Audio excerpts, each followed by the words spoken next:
Just one more in the next week or two on my series on success and leadership.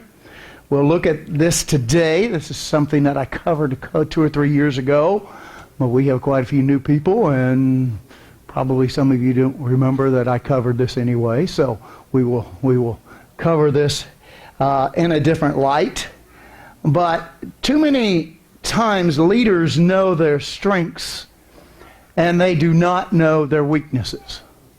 We all think about that at times, but leaders are especially scrutinized for their leadership of how they conduct themselves, also how they're looked at, and how they do lead. Great competitors, enemies, adversaries,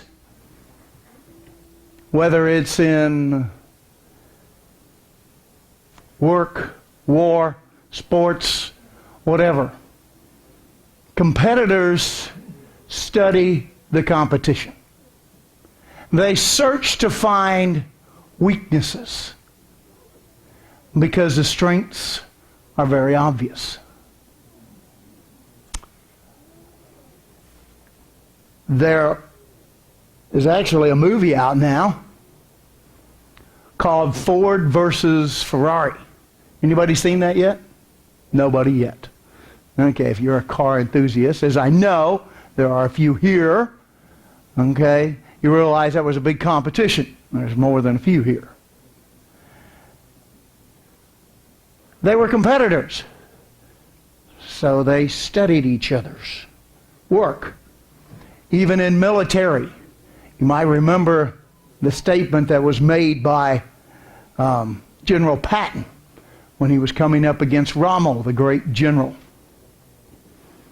And he looked and was defeating him, and he said, "I know I read your book, Rommel," because Rommel had written a book on strategy from World War I. And so Patton studied him, studied his strategies, and found some weaknesses. Competitors look at it that way, just like Coke versus Pepsi. Right? And Coke reigned and ruled the beverage world for a long time. And they even tried to come up with something called New Coke, which obviously sent the message there's something wrong with old Coke.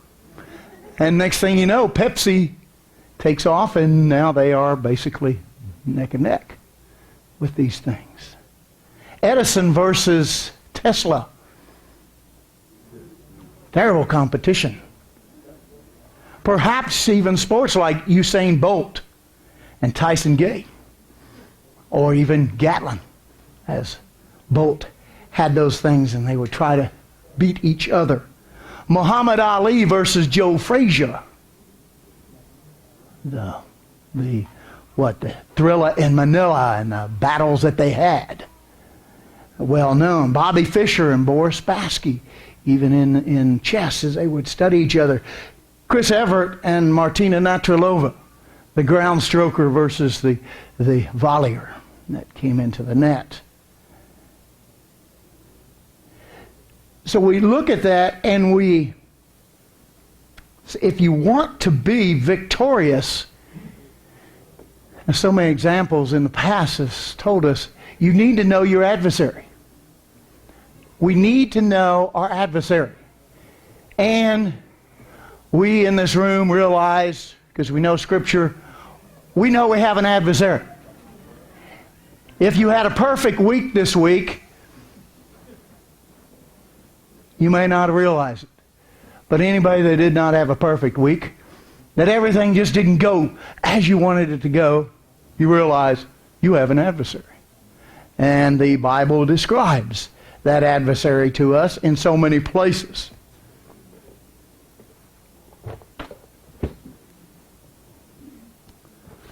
Toolbox. Different kinds of toolboxes today. There's the box ones, and then there's a toolbox like this. I ask you, for those of you who do repairs around the house, those of you who actually go and do work. There's some fundamental tools that we all need or use. And 80 to 90% of what we need to fix something, repair something, 80 to 90% of what I do, I use only 3 basic tools. 3 basic tools. Maurice, you work with that for a living too. You know what one of those tools are? Yeah, screwdriver, universal. A screwdriver. Absolutely right. Matter of fact, I have a Phillips and a straight. It does quite a bit, right? I use that. I also have what? A hammer. You can beat things. You can pull things. You can tear things up like a wall. Do many things, but they're very, very handy. And then a pair of pliers. Somebody said pliers. Yes. 3 basic tools. You can turn things, you can fix things, you can nail things. 3 basic tools are laid out for us at home or what all we need.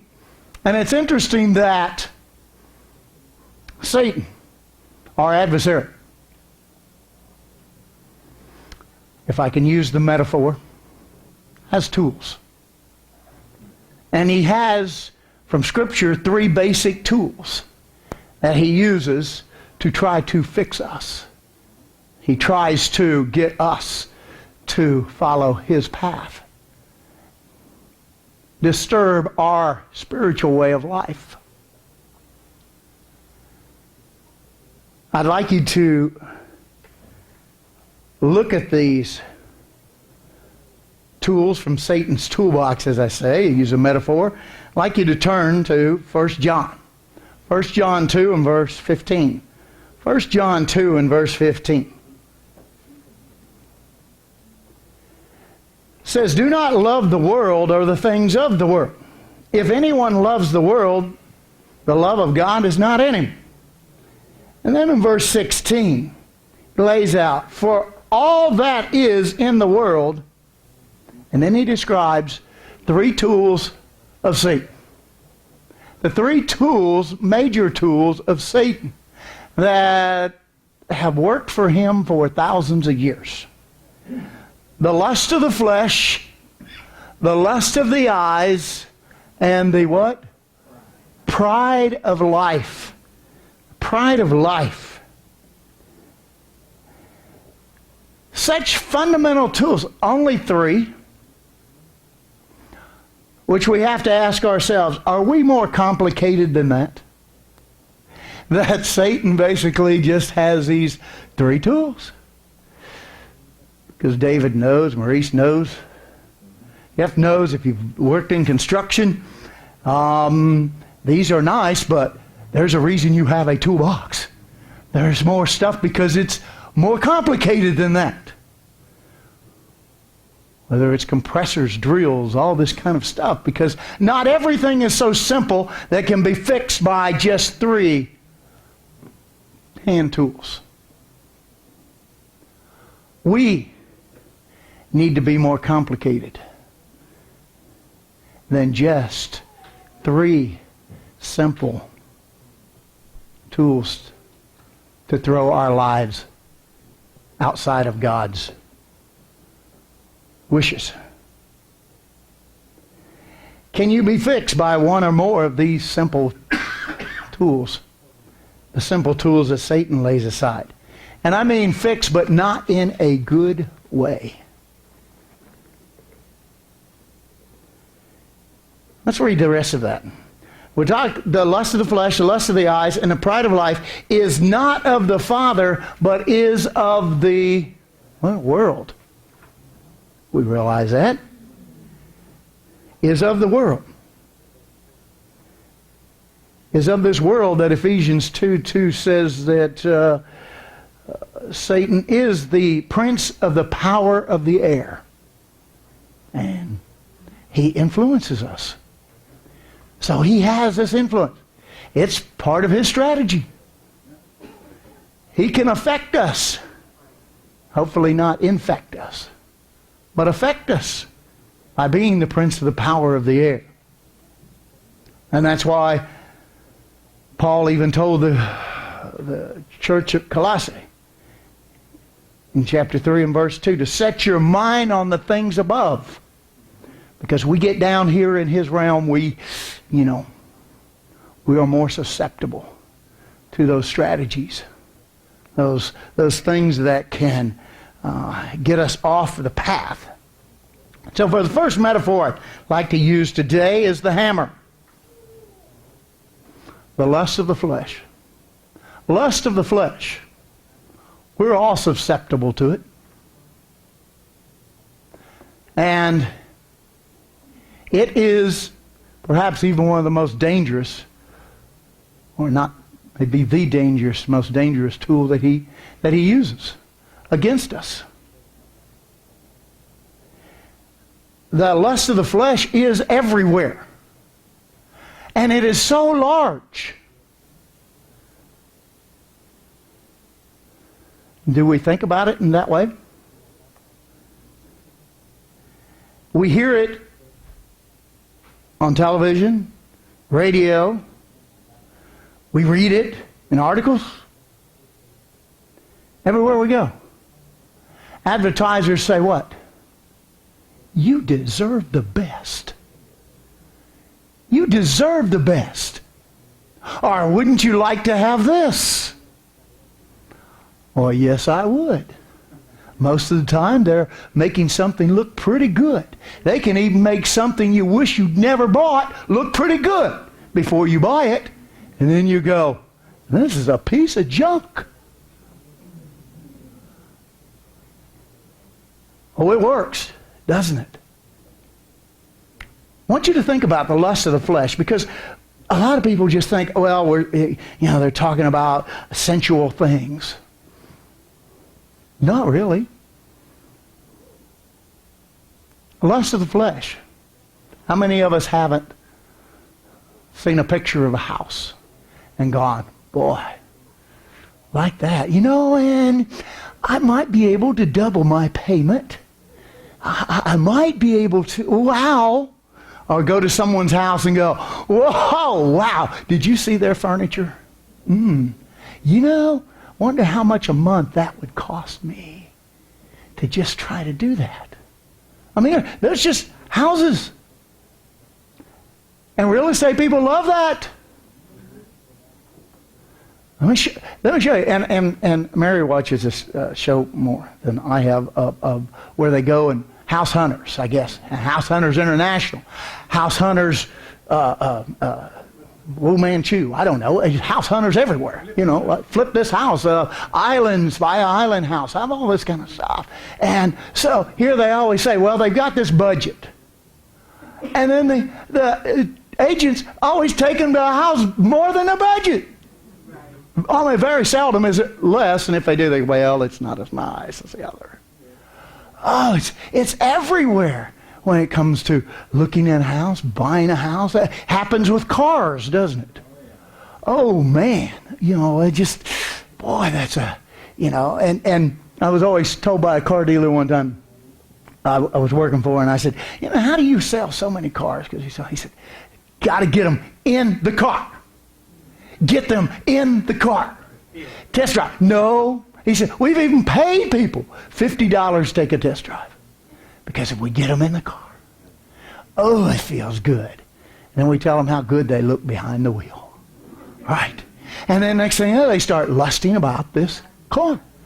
Mary and I, we rented a car up there, and I got the cheapest. I went in Nashville, and because we flew up there, and I wanted a car, so I got the cheapest car I could get for I had to go to special bargain, because all the others were too expensive. Here's the lowest, cheapest car.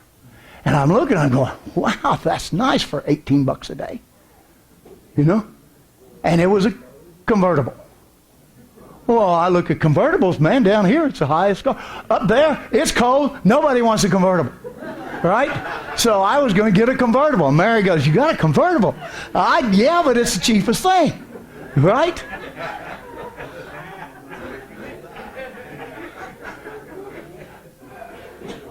Well, we were blessed. We went to National, and he looks at this, he goes, you want a convertible? I just want the cheapest car. And he goes, okay, anything's got the trunk open, you can have out there. We went out there, it's a nice, big vehicle. Boy, we were, and so, my little Altima's fine, her little Honda's fine, but man, we set up in that new car, that big thing, it was like, woo, man, and I was looking down on everybody. I was going, it made me think lust of the flesh. And I was thinking, well, I wonder how much this cost. No, stop that, right? So I see I'm not the only one, am I? Well, how about food? Boy, can't we lust over some food? Man. Yes. And that looks so good. And on TV it looks even better. They can make some cheap, not even meat burger look good on TV. It's called Impossible Burger or something. And they don't even know what's in it. I don't know if they know. We don't know, but hey. Yes. My wife is saying, I want that air fryer. Okay. It's talking like you want that air fryer. Yes. Well, there's always something, isn't there? Everything about it hits us, from clothes that hits, okay, to, I even saw a commercial on TV about a guy side by side with lawns, and they were lusting each other. One guy was lusting the other guy's lawnmower.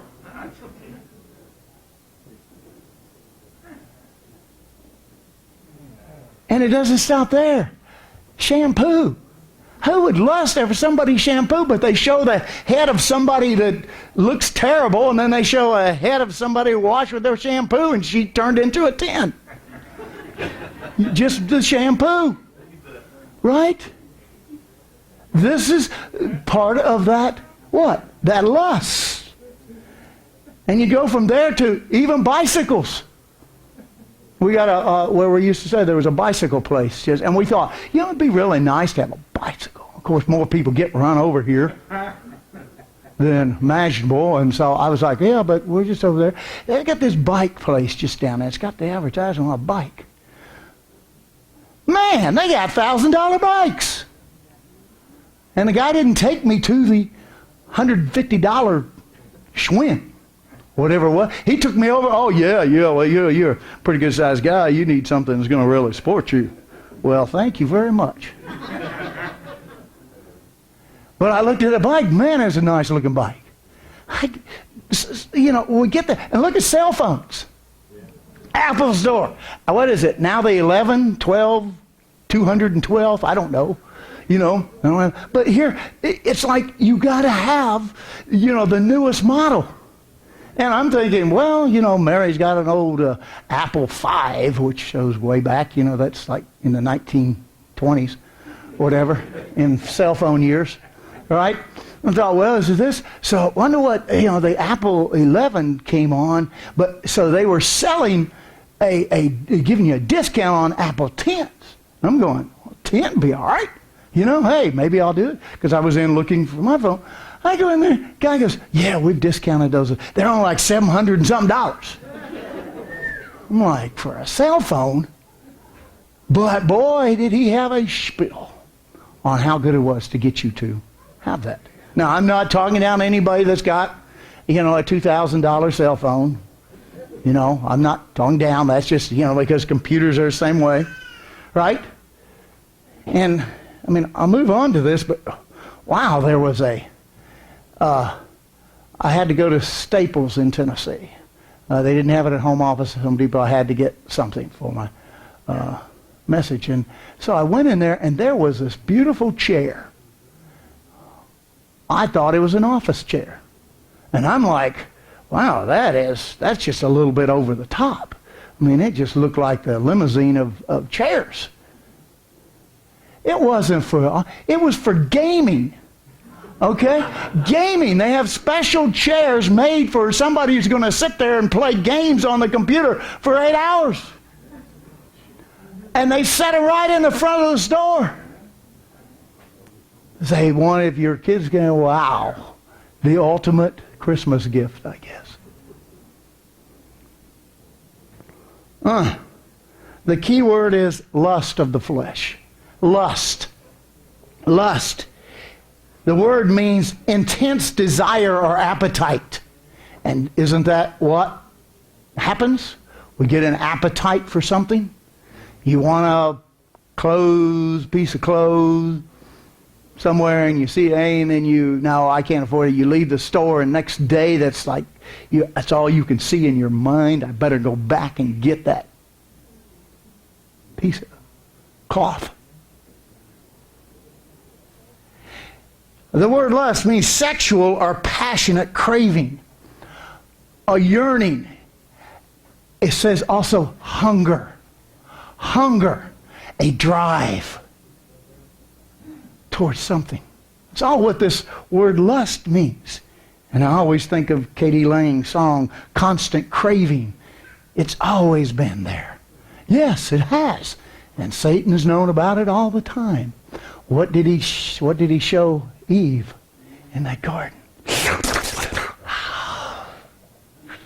You gotta take a bite, you know. But it's interesting that Christ even brings out about a drive that is in us. And he says to take that drive. And he says, blessed are those who hunger and thirst for what? Righteousness. Could we use the word lust? Yeah, I would think so. Lust for righteousness. Because, hey, lust is built in us. It's just which way does it go? And maybe we need to be able to take some of that drive towards something as he pointed us to do. But it's in 1 John. John is the writer, and he's writing this towards the end of his life, they believe. And he's 80 to 90 years old. Some say maybe in 95 when he wrote this. At even 80 to 90 years old, I think by that time he had seen and experienced most everything. Wouldn't you say? And he probably felt it all. Well, I must ask you a question today. Do we have more things to lust than he did?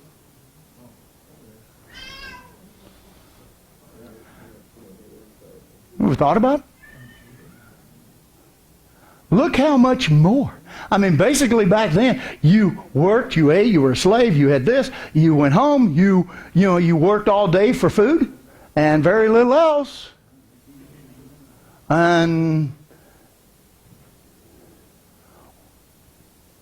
what do we have to lust after?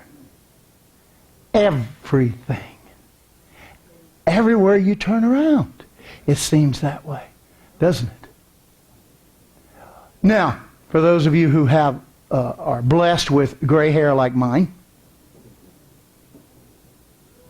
you realize that 50 years ago, there was not the same things to lust after. Look how the world has intensified. Look how everything, because of not only computers, but because of travel and everything else. I mean, nobody thought about 50 years ago, you guys, of only rich people took a cruise. Now they advertise it all the time, and it's like anybody now can take a cruise. There's so much. And in this country, we are so blessed financially and with having the newest of everything. We rule and reign technology. China can talk about production, but we rule and we reign when it comes to whether it's Google, Intel, Amazon. I mean, we We can give you so much more in this country. We can give you so much more to lust after than's ever been on planet Earth before. Right? Let's go to the screwdriver. Number 2. Metaphor, screwdriver. Because hopefully we've beat this lust of the flesh to death. Okay, to where we understand that that's what he's going to use. But the screwdriver is the lust of the eyes. The lust of the eyes, this tool, metaphorically, lust of the eyes is fashioned or made for men. It is. It's fashioned and made for men. Because we're typically, whether you want to go with the neurolinguistic scientists or whether you want to go with social scientists or however you want to do the studies, they all come to the conclusion that majority of men are visual. Okay? About 75% is their estimate over the chart here and there. Because they look, and what do I mean by that? They mean that there's a main motivation in all of us. With men, we are stimulated by visual things. 75% of us are. And that may be the main motivation. You can hear even people say, oh, I see what you mean, when they're explaining something. There's also another category called auditory, where it's either through reading or for hearing. And they hear, oh, I hear what you're saying. And they're motivated by what they hear or what they read. And then there's auditory, then there's kinesthetic. Kinesthetic is more of an emotional bond. You're moved by emotion. You're moved by things that you feel. And the majority of women, as they found, even 60, 70% of women are more kinesthetic than they are the other. You can have a blend, but most of us are motivated. Well, with us men being visual, it can be a problem.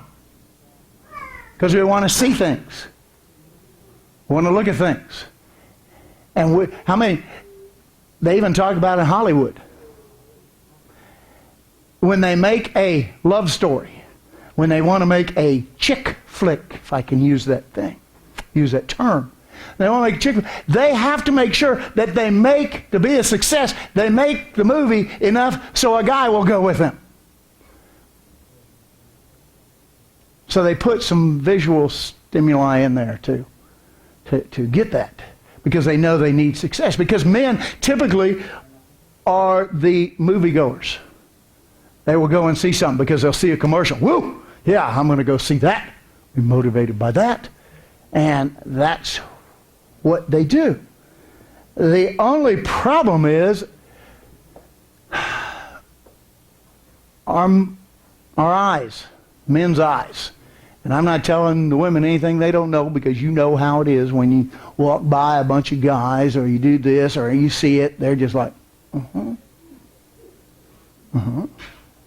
or even worse, right? Because guys want to look. They just want to look. It is so much so that even Jesus Christ says, if your right eye causes you to sin, do what? Pluck it out. What's he talking about? Lust. Lust. Can't get it out of your head. Now, that's hyperbole he was using, because, you take your right eye out, you still got your left, you can go around. Right? So he's saying this so he can make us think. Control, because he knew he was living in the flesh. Jesus Christ came as man, and he was all man, and he knew he couldn't give in to that. But Satan knows how to use this, and that's why so many men today are addicted to porn. Porn in your pocket. It's on your cell phone. Addiction is so bad. I've worked with it. In the church. Yes. Even ministers. A few were let go in the last few years because of a porn addiction. Okay? So it happens. It happens because you're the lust of the eyes. And we men have to be very careful of that. We have to be uncontrolled so we don't become a slave to it, because that's what happens. We become a slave. I don't want to be a slave to anything. I don't even want to be a slave to my wife. Right? So why should I want to be a slave to a video? Right? We need to, we men have to have control. And we have to say, no, I'm more complicated than a screwdriver. You're not going to get me. We can set our minds that way. And we can make it happen. You know, what's sad is that today, one of the statistics that I saw was that 33% of all pornography watched today is watched by women, which is shocking. It's not even been in the last 20, 30 years. It wasn't even in 5%. It wasn't anywhere near. Now it's 1/3. And they asked the younger under 30 years old women why they watch porn, and they said because all the guys are. We got to see what they want. You see, lust of the eyes. It's everywhere. Just like what? You go to the beach. Like Maurice said sometimes, I can't really go to the beach because I can't, I want to make sure I got control of my eye. You go to the beach and it's like, how small can they make those things? Even for men. And it's like, wow, what's happening here? Because it's a video age. And people get to see. And I'm amazed, because I'll go to the Deerfield Beach. We're not Miami Beach, but we have enough, But I'll see young girls or women down there just posing, with each other. Just like doing all these. You won't see me do that. But it's like they're posing for these pictures and their friends are taking these pictures. And you're looking and you're saying, they should never make a bathing suit that big. No, that small. No, for that big of a person. It's just like, it's like, and yet they show everything and they don't think anything about it. But it's become lust of the eyes because women are wearing that. Because why? They walk on the beach and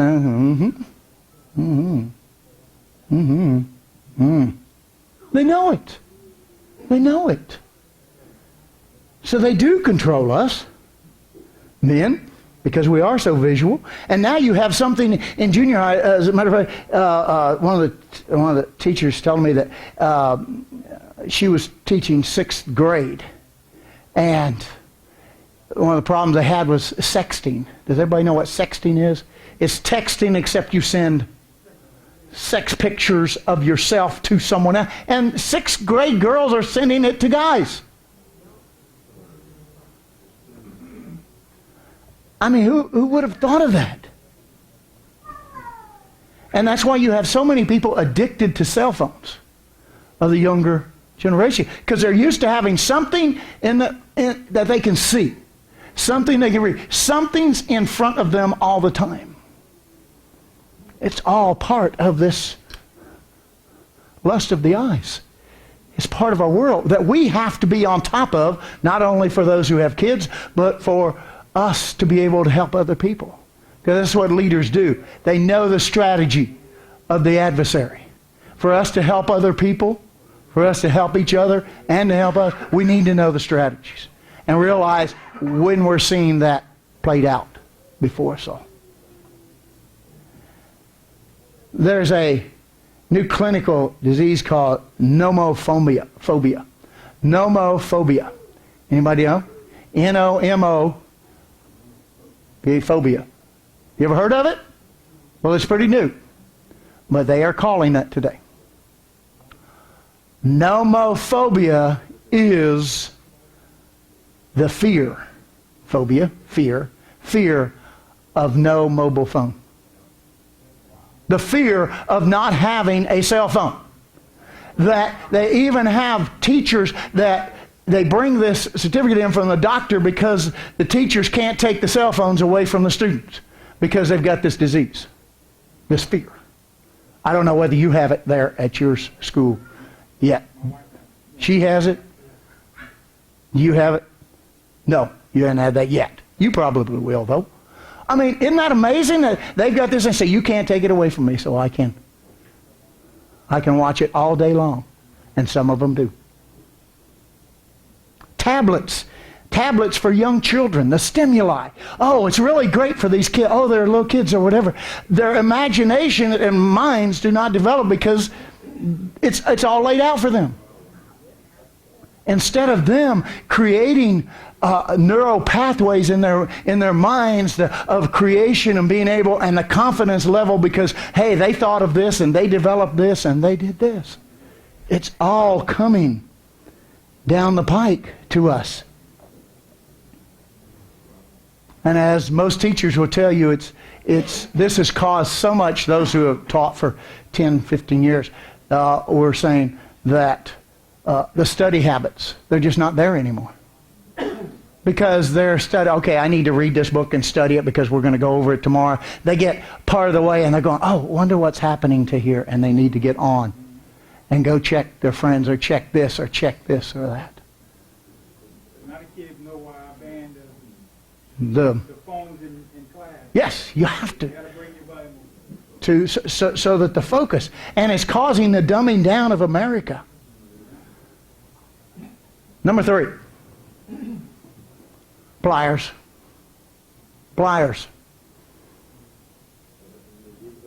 They're very handy.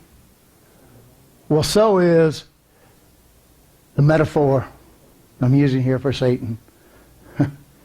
The pride of life. The pride of life. How does he pump you up so that you feel great about yourself? Go with me, if you will, Ezekiel 28. I'll just touch on a couple of things. As we all know, Isaiah 14 and Ezekiel 28 give us descriptions of what Lucifer is like. And here, this is his mindset. Even in verse 12, it says, you are the seal of perfection, full of wisdom and perfect in beauty. You were in Eden, the Garden of Eden. The garden. So he's beautiful. He had all this stuff. And then you go on down to verse 16. By the abundance of trading your violence, your trading, you became filled with violence. You sinned. Therefore, I cast you out of the holy mountain. Because verse 17, your heart was lifted up, or the word proud, your heart was proud, because of your beauty. You corrupted your wisdom for the sake of your splendor. And you can see in 14 just how beautiful. I mean, he had it all. So that was the problem, the pride. Pride. And so it worked way back then to get, what? Eve. There was the apple, right? It was beautiful. But what was it going to do? He said if you did this, you would become like God. You would know what he knew. And it was for, wow, you mean we saw what God, he created all this, but if we just eat this apple, pomegranate, whatever the Jewish scholar says it was a pomegranate. Don't know, we don't know. But if you eat this, you're going to be just like God. So it was a pride that was there. It's also, I'm so pretty. I'm so pretty. Vanity. Look at me. And we see that everywhere today, don't we? It's that pride. But it just doesn't have to do with looks, does it? Where's that pride? Pride can come from what? Having money. Well, I'm a billionaire and you're not. So that makes me what? I'm so much smarter than you. If you really got to know them, they're smart in their business and everything else. Not very smart. money. It can lead to this pride. Why? Because, well, look how I dress. I dress better than everyone else. Look at my house. I can buy a bigger and better house than you. All makes this pride. The pride of life. And then not only that, if you take out the looks, because looks is, that's a big part. Oh, wow. I don't know a guy that he grows up and goes, I want to marry the ugliest girl I can find. I don't know many women who go, I hope I can find me an ugly man. Why? I want something that I don't mind looking at for the next 50 years. Okay? And so you find this. But then you have even the pride of life comes into, not only that, but there's, and I think about it now because all the news stories out about royalty. Well, no, he's a prince. He's this. She's this. She's that. And it's this prestige that comes with the title. And it doesn't have to be royal. It can be just, I'm what? I'm the vice president of the company now. And so it begins to fill us and get us there where we don't need to go. And then finally, I have a PhD. Which makes me smarter than you master degrees. And you BAs, it's just not even in my league. I have a PhD. Right? And so I'll say, man, he must be a very smart man. A smart woman. Wow. Look at that. No. That's all part of the pride of life. As I wrap this up today, the counter to the pliers, the counter to the pride of life is the presence of humility. And because we are to be Christ-like, look at Him. Look at the example that Christ set.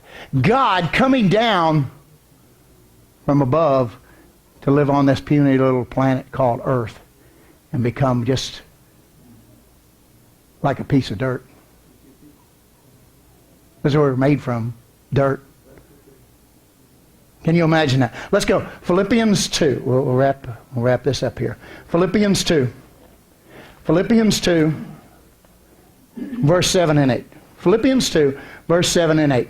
But He, Himself, Jesus Christ, but made Himself of no reputation, taking the form of a servant and coming in the likeness of man. And being found in appearance as a man, He, what? Humbled Himself and became obedient even to the point of death. How far was that? From God to what? Can we even imagine the humility it took? Now, I'm going to bend down because right here, that's a piece of lint. Okay, you can barely see it. You can probably find a piece of lint on there. Okay? Look down the floor. See if you can find a piece of lint or a piece of dirt. Okay? Then pick it up. Put it in your finger. I got this in my finger. What would it take for me to say, you know what? I want to spend 30 years as a piece of lint. So that we walked on, kicked around, not even thought anything. Well, none of us in our right mind would even do that, would we? Okay, here's that piece of land. It's going down there, and that's where I got to stay for 33 years.